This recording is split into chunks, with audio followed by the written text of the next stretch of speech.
haven of memories. Every touch, every moment is like a thorned rose. How does it feel to be in business with Aventurine? I bet you're not used to it. That's just his style. All or nothing is his mantra.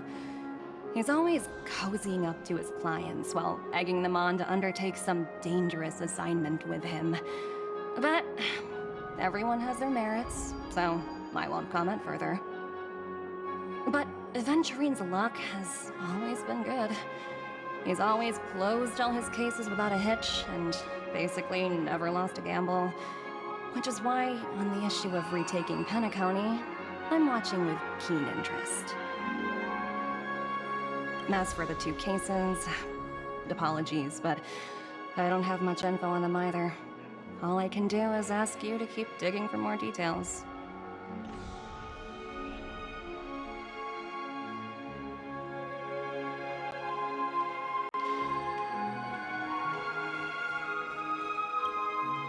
We're carrying out our captain's orders.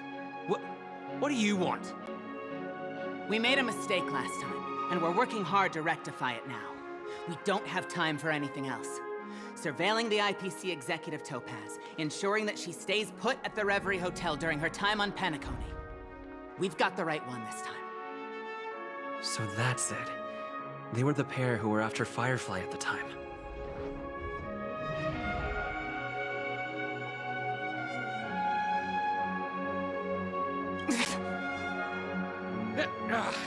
It's you again. Back for more trouble? We're not afraid of you this time. Well, spit it out. Stop bothering us if you've nothing important. So you know each other. Why do you keep running into people you've beaten up before? That's right. We're investigating a murder for the family. Can we speak to your captain about the case?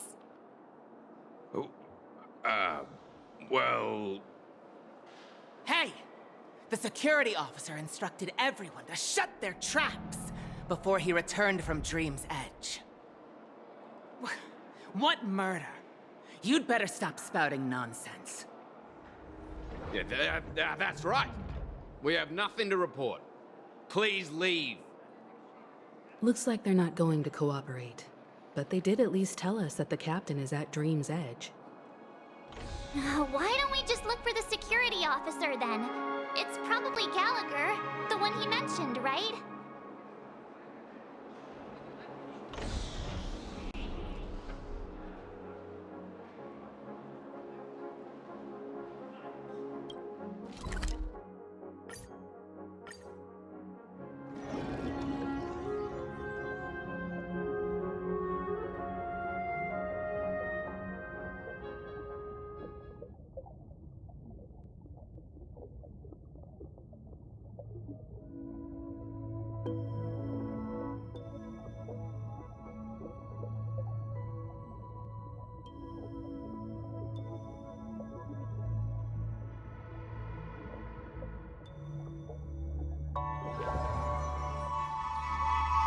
Such tight security. I bet they're stumped by the case as well. Gallagher. Apologies. The Bloodhound family is running an investigation up ahead. No unauthorized personnel allowed. Hold on a minute. I think I've seen you before. The gray-haired one. How much trouble have you stirred up exactly on Penacony?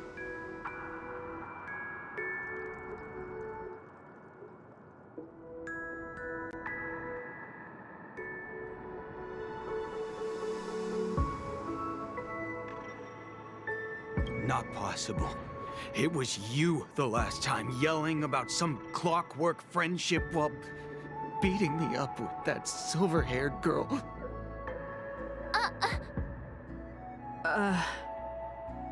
I'm not letting you get by this time.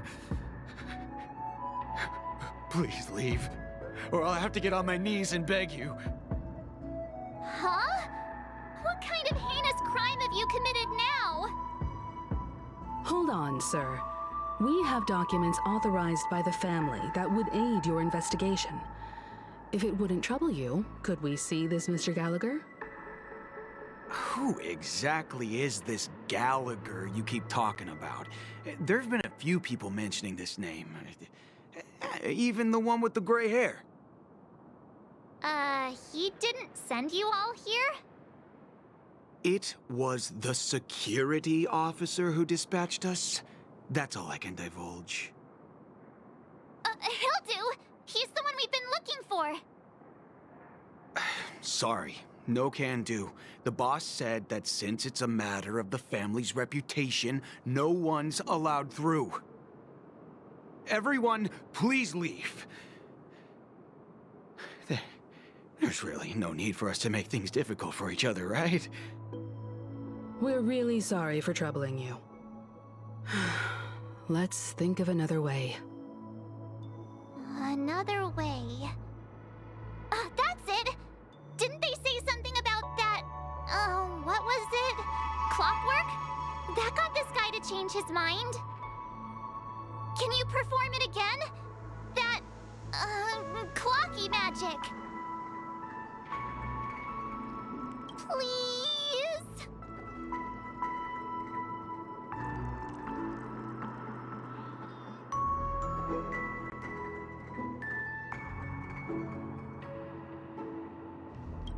Sorry, no can do. The boss said that since it's a matter of the family's reputation, no one's allowed through. Everyone, please leave. There's really no need for us to make things difficult for each other, right?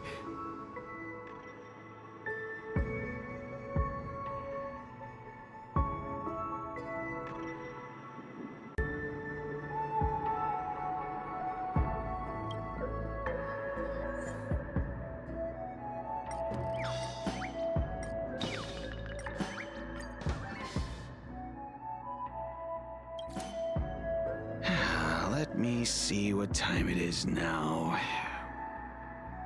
Whoa! It's this time already! What?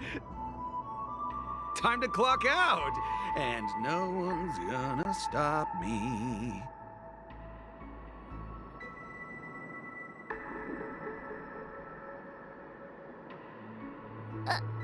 What?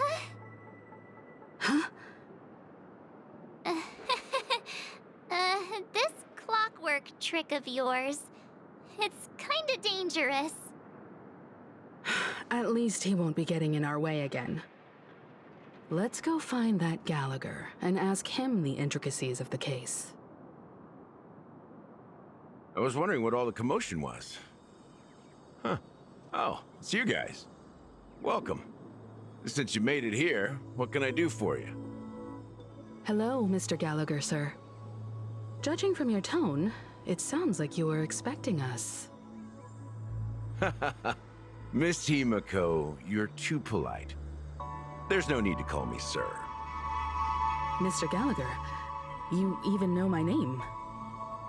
Of course I do. You folks are from the legendary Astral Express, and honorable guests of the Watchmaker. I had an encounter with this gentleman in the Golden Hour. I remember that little silver-haired girl was there too. I'm sorry for what happened to that kid. This is also the reason why we've come to visit you, Mr. Gallagher. The Express can't just overlook the death of that child. So we've decided to help the family get to the bottom of it, in the hopes of getting justice for her. The Nameless involved with the family. What an unpredictable twist of fate. Why? What's wrong with the family? It's nothing. On Penacony, everyone loves the family. No matter how much one resists the beautiful dream, when the time comes, they too will find it hard to let go. Who wants to leave a warm nest? Just idiots, little kids, and inebriated fools. Mr. Gallagher seems to be getting at something. You got it wrong. I'm not. You want to discuss the case? Sure. Come with me. This is not a good place to talk. Let's go elsewhere.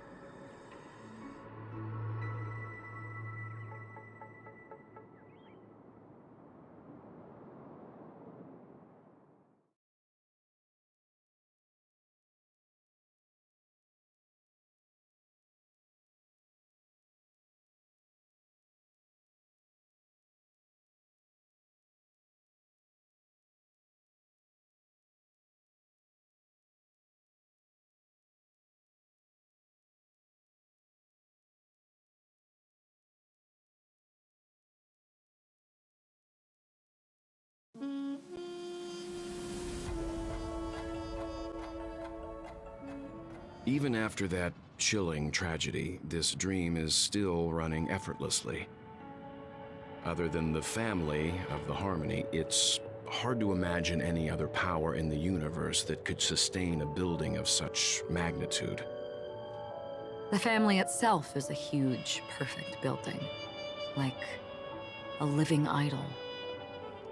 Each member of the family sees themselves as a piece of the divine puzzle, revolving around a singular core and a shared ideal. Under their command, they loyally fulfill their roles, offering themselves while also receiving sustenance in return. Interesting analogy. Perhaps that's why Penacony's beautiful dream has persisted for so long. But the human body has its limits, and so does the divine's. That doesn't sound like the kind of comment a Galaxy Ranger would make. Just pointing out the facts.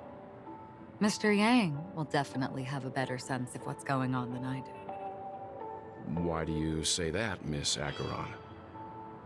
The beautiful dream is crumbling. But not because of a particular eon, a particular faction, or a particular visitor.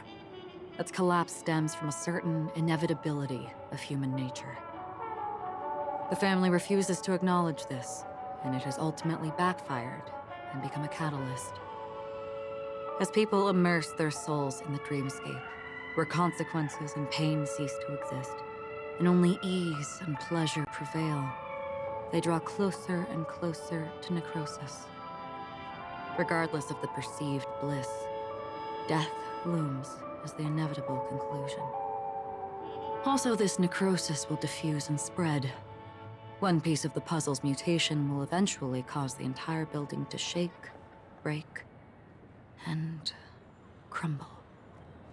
In the end, the dreams that people built in the name of freedom became the cage that imprisoned them.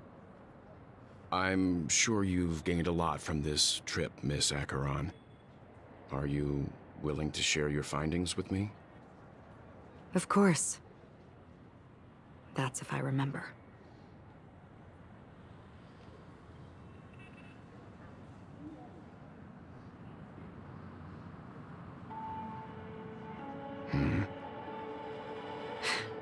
Don't mind me. It's just a habit.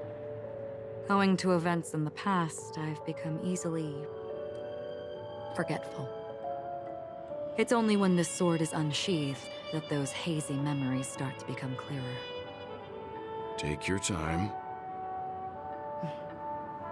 That should do it. I vividly remember everything that occurred on Penacony. Ask away. The moment of daybreak. I've heard that's where the Dawn Factory, which processes the foundation of the dreamscape, is located.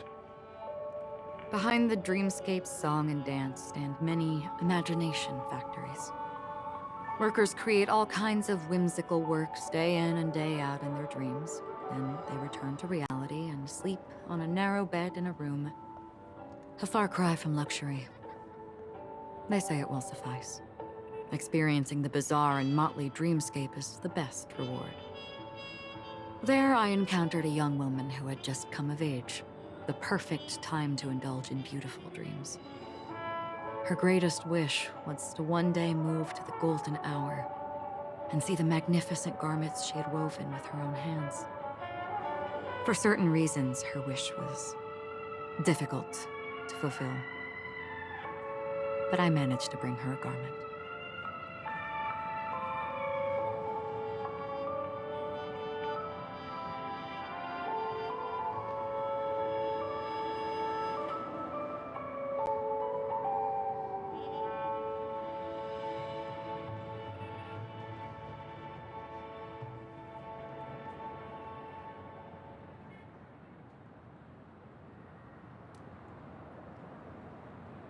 Gilded Hour, it's said to be Penacony's currency center. Yes. It is a fortress-like financial city, the economic heart of the dreamscape. The Pepeshi people of the Alfalfa family are there to keep it running, sending blood that is made from money everywhere on Penacony.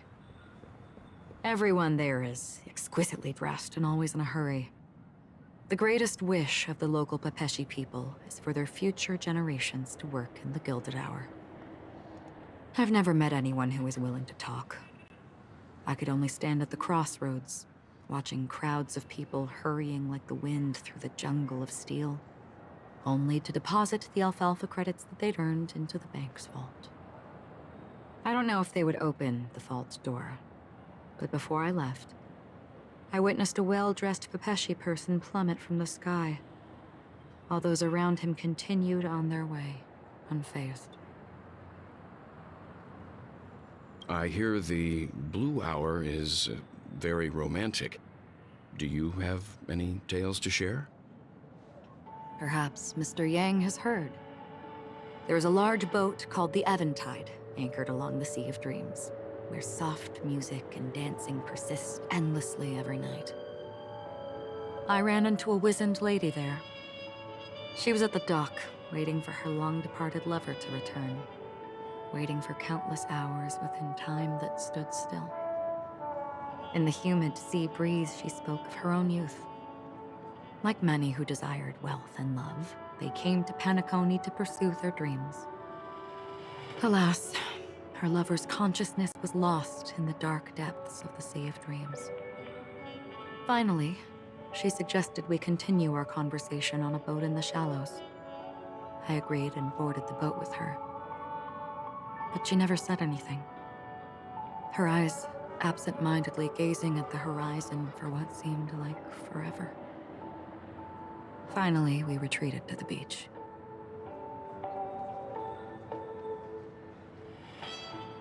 The dreamscape of chic, luxury, and consumerism, the moment of dusk. My companions have been there too. Then you all must have seen those who are attempting to realize their dreams. Or have realized them, scattering money as if it were dust and betting it on all or nothing. Everything has a price, and everything can be bought or sold. Even dreams themselves. I saw an Intellitron there, who was preparing to auction himself. When someone wins a bid under stipulated periods and rules, he would do the buyer's every bidding, becoming that person's very possession. That Intellitron had been auctioned off a dozen times, and I participated in his 13th. That was the grandest banquet I had ever attended. But never again did anyone cast another glance at him. This time around, there were no successful bids for him. This is what I've seen and heard along the way. Someone once said to me, Penacony wasn't like this a long time ago, nor should it be.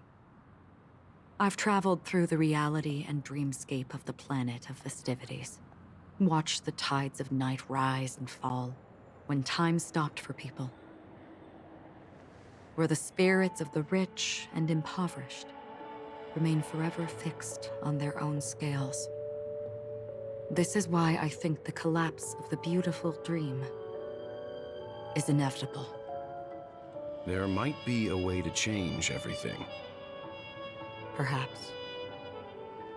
But if this is indeed the world that people desire, if this is precisely why life chooses to slumber, should we still seek to change it?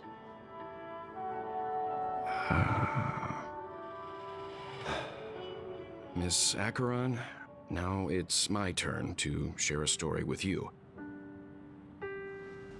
There was a man from my homeland who, at a time when the world was grappling with deep, unhealable pain, made a choice. He wove together the dreams of everyone in the world, linking people's dreamscapes, and shouldered this burden himself. From this, he created a giant, a spiritual atom. And since that moment, the giant stood between heaven and earth, becoming the pillar of the world's existence. As a price, those who found it hard to move forward, who could not advance, forever lost their future. They slumbered in a dream, devoid of disaster and pain, living out their days peacefully in the man's created utopia. And it is because of the wishes of those people who wished not to awaken that this spiritual atom became unbreakable. And yet, you stand here right now, which also means that man failed. Because people must always move towards the future. Even if human weaknesses make them pause when they truly cannot move forward, humanity will eventually seek a way to save itself. And that man, he was never a failure. Like everyone in that world, he etched the possibilities of human nature into his heart. He was the sun chaser of legend, soaring towards the sky and embracing his final victory with his fall. He ascended to heights uncharted, only to come face to face with the sun, a place not visited by anyone before. His wings would melt because of it, only for him to fall into the sea. And after that, countless others would surpass him, soaring to even greater heights. A fitting metaphor for the Nameless's trailblazing spirit. Thank you, Mr. Yang. I know what you wish to confirm. The universe has innumerable similar, yet different worlds. In these worlds, there are innumerable people who look alike, yet don't. I too have embarked on journeys, encountering old friends with familiar faces on different worlds, witnessing their destinies follow paths similar to mine. So I will tell you, even if not completely similar, the story you just told, it overlaps with my past. And within that abyssal dream, I ended that man's life. Alone.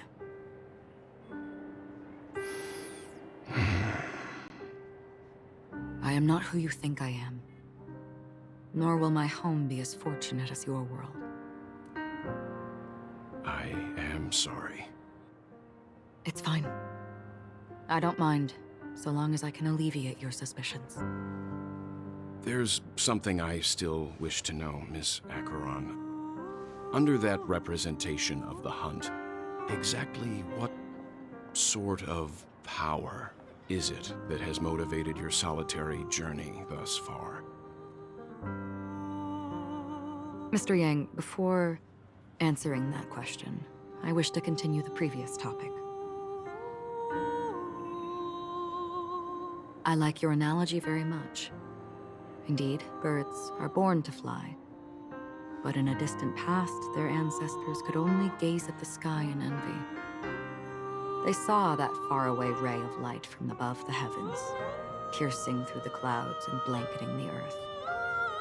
And so, time and time again, generation after generation, the birds spread their wings and took to the sky, attempting to touch its ceiling, all because the sun was there. Then, what if the last bird finally soars into the sky, only to realize that the end of the light is not the sun, but darkness? Then why, exactly, do we even walk towards the light?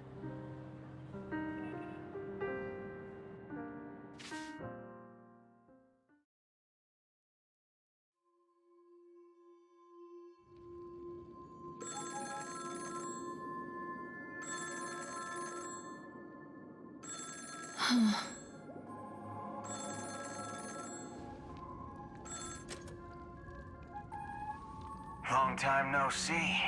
Having fun on Penacony? Acheron? This voice, it's not Constance. Could it be her companion? Though I don't know exactly what you are, or what you're up to, my bullets will find you. Until then, you best find a casket store on Penacony and ask the owner to reserve a good quality casket for you, imposter. Imposter? I see. She gave my whereabouts to someone who's tracking Acheron too. Who are you? Huh? Did I make a mistake? Who the heck are you? I'm the Garden of Recollection's memo keeper.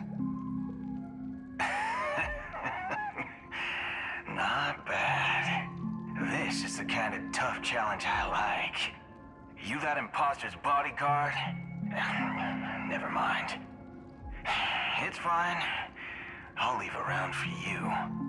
So get that forehead clean and wait for me.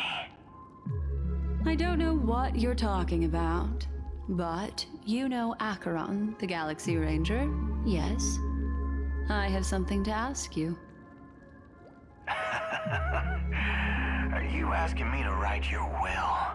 Sure. Go ahead. Not quite. I only want to ask, how exactly did she become a Galaxy Ranger? She's clearly not a path strider of the hunt, but you are, aren't you? Tell me, what's Acheron's deal? Sure. Heck, never thought I'd come across an ally. What a stroke of luck. Oh, well. I'll be on Penacony soon. Memo Keeper, go buy a bottle of Asdana's White Oak and warm it up. And I'll raise a glass to you. That lady's passed. Well, nobody knows. But if all you want is a simple answer, sure. You best get a chair and take a seat. That woman, named Acheron, is an emanator who should not exist.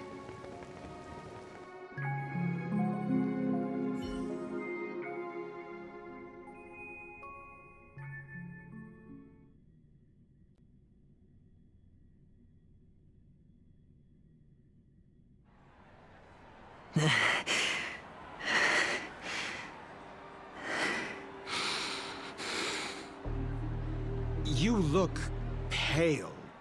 Or is that also part of your act?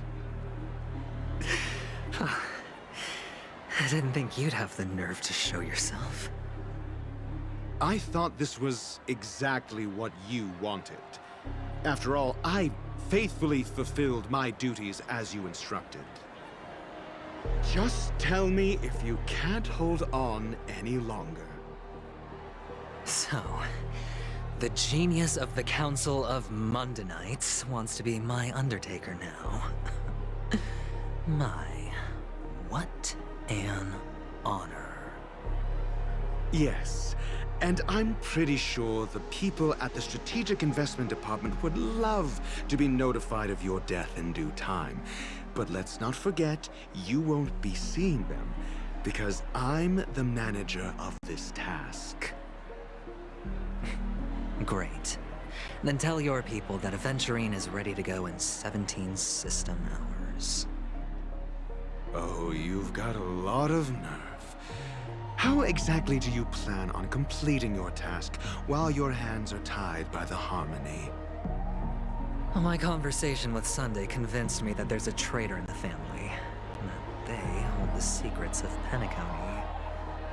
So, I took the opportunity to set everything in motion. I even managed to recover the gift money.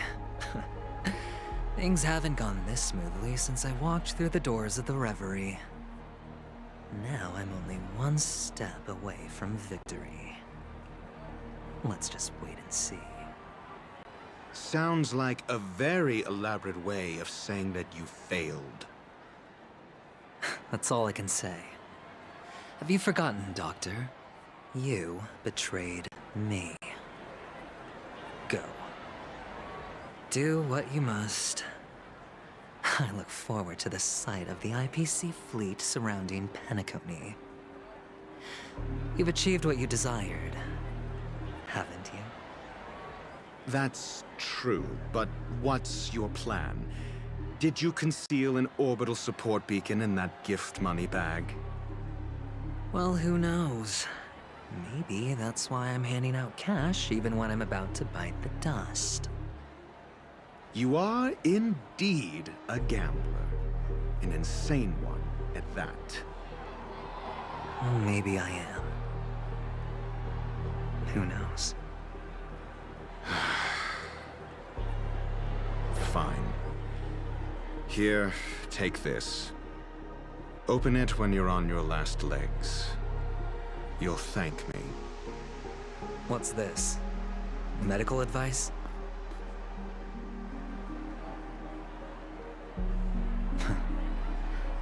You catch on pretty fast, Doctor.